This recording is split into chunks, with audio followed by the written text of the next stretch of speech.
अस्सलाम वालेकुम दोस्तों आज के इस लेक्चर के अंदर हम सीखेंगे कि न्यूटन का ग्रेविटेशन का कानून क्या है। न्यूटन के ग्रेविटेशन के कानून के मुताबिक यूनिवर्स में मौजूद हर ऑब्जेक्ट दूसरे ऑब्जेक्ट को अपनी जानब एक ऐसी फोर्स के साथ खींचता है जो इन दोनों ऑब्जेक्ट के मैसेज के हासिल ज़रब के डायरेक्टली प्रोपोर्शनल होती है, जबकि उनके दरमियानी फासला के स्केयर के इन्वर्सली प्रोपोर्शनल होती है। तो अगर आम लफ्ज़ों में देखा जाए तो यूनिवर्स में मौजूद हर ऑब्जेक्ट दूसरे ऑब्जेक्ट को अपनी जानब खींच रहा है। तो अब हम इसकी कैलकुलेशन करेंगे जी। तो उसके लिए कंसीडर करते हैं कि हमारे पास दो मैसेज हैं। एक है जी मैस m1 और ये इसका सेंटर है, और दूसरा मैस है हमारे पास ये m2 और ये इसका सेंटर है। और इनके जो सेंटर्स हैं उनके दरमियान जो फासला है लेट करते हैं वो r है या d है, जो मर्ज़ी आप इसको कह सकते हैं। ठीक है, लेट कर लेते हैं कि ये फासला d है। ठीक है जी। अच्छा, अब ये जो m1 है ये m2 को अपनी जानब खींच रहा है फोर्स ऑफ ग्रेविटी लगा के, और m2 जो है वो m1 को अपनी जानब खींच रहा है। यानी m1 m2 को खींच रहा है और m2 जो है वो m1 को खींच रहा है। देखें, m1 जो है ये फोर्स लगा रहा है किसके ऊपर? m2 के ऊपर। कितनी फोर्स लगा रहा है?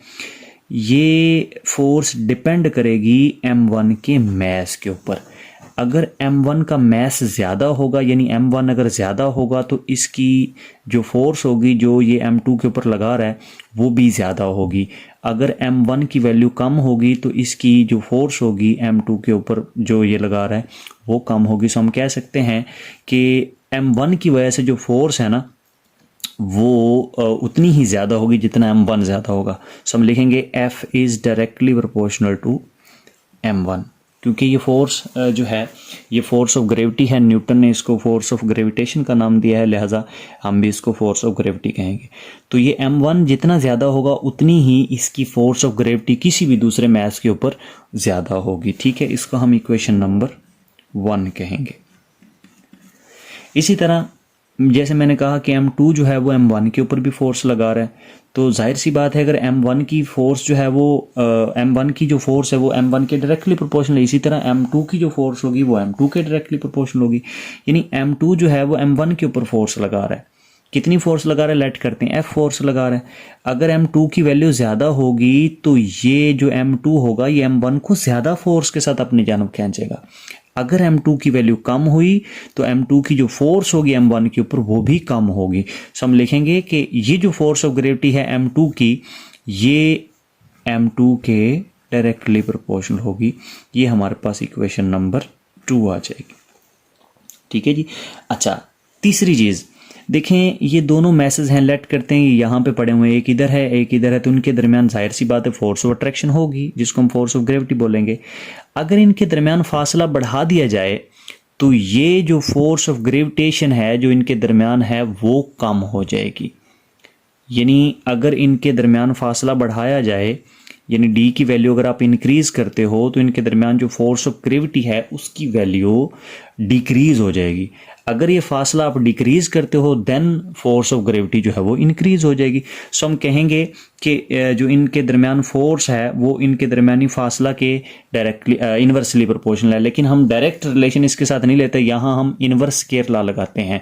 वो इन्वर्स स्केयर लॉ क्या है वो इंशाल्लाह बड़ी क्लासेस के जो लेक्चर्स होंगे इंशाल्लाह उनके अंदर हम तफसील से डिस्कस करेंगे। फिलहाल हम ये लिख लेते हैं कि इनके दरमियान जो फोर्स है वो इनके दरमियानी फासला के स्केयर के इन्वर्सली प्रोपोर्शनल है। यानी F is inversely proportional to square of distance between the centers of the masses। ये हमारे पास इक्वेशन नंबर 3 बन गई। अब हमने इन तीनों इक्वेशंस को कंबाइन कर लेना है, कंबाइनिंग इक्वेशन 1 एंड 2 एंड 3। जब हम इन तीनों को कंबाइन करेंगे तो कंबाइन कैसे करते होते हैं? जो चीज़ ज़्यादा मरतबा आ रही है उसको आप एक दफ़ा लिखते होते हैं। लाइक F 3 बार आ रहा है, इसको हम एक दफ़ा लिख लेंगे। प्रोपोर्शनलिटी का साइन भी 3 बार आ रहा है, हम इसको भी एक दफ़ा लिख लेंगे। जो चीज़ डायरेक्टली है वो बटे के ऊपर आएगी और जो इन्वर्सली है वो बटे के नीचे। सो m1 बटे के ऊपर आएगा m1, m2 भी बटे के ऊपर आएगा। ठीक है, जबकि डी स्केयर के यूनिवर्सली है लिहाजा ये बटे के नीचे आएगा। अच्छा, यहाँ पे अगर हम प्रोपोर्शनलिटी ख़त्म करें तो प्रोपोर्शनलिटी का साइन जैसे ही हम ख़त्म करते हैं तो जो दो चीज़ें लगाते हैं, एक तो साइन ऑफ इक्वल लगाते हैं, दूसरे नंबर पे कुछ कांस्टेंट यूज़ करते हैं। ठीक है, ये m1 m2 वैसे बटे में डी स्केयर।